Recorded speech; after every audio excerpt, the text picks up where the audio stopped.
Hey guys, so this is the first lab that we're going to do, and it's going to teach us a little bit about the properties of water that I showed you in the notes, specifically about polarity, and then a little bit more importantly about something else that is going on there.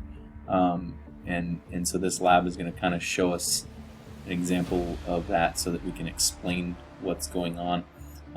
So you won't be able to do this lab, obviously, here at school. So what's going to happen is I'm going to do the actual lab for you and give you the data, which you will then use to create a graph and show us what we got in the lab.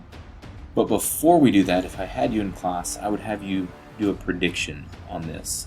So if you look at it, basically what's going to happen is I'm going to take ice and I'm going to start to heat it up on a hot plate. So I'm going to supply a constant amount of heat to that beaker that has ice in it. And by supplying a constant amount of heat, we should see that the temperature should rise. So every 30 seconds, we're going to note what the temperature is. Okay, and we're going to take that all the way until the water starts to boil. When the water starts to boil, we'll go for another couple minutes just so we can get a few more data points, and then when we feel like it's time to quit, we'll quit.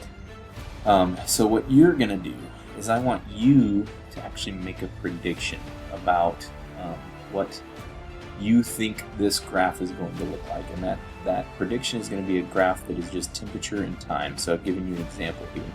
And then I want you to go and predict by drawing in what you think this line will be. Now, obviously, it's not going to look like this. This is my prediction, but obviously yours should be different than that because that's not the right answer.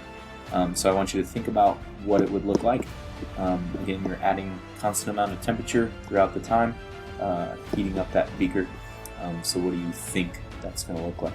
And then give me an explanation as to why you think that. So I wrote over here, I think that when you add heat to the water, it will change and then get colder because you're stirring it. So you tell me what you think, you tell me why you think what you think, and then I'm going to actually video myself doing this lab and give you the data points that you can then plot on a graph and see where you were at on that.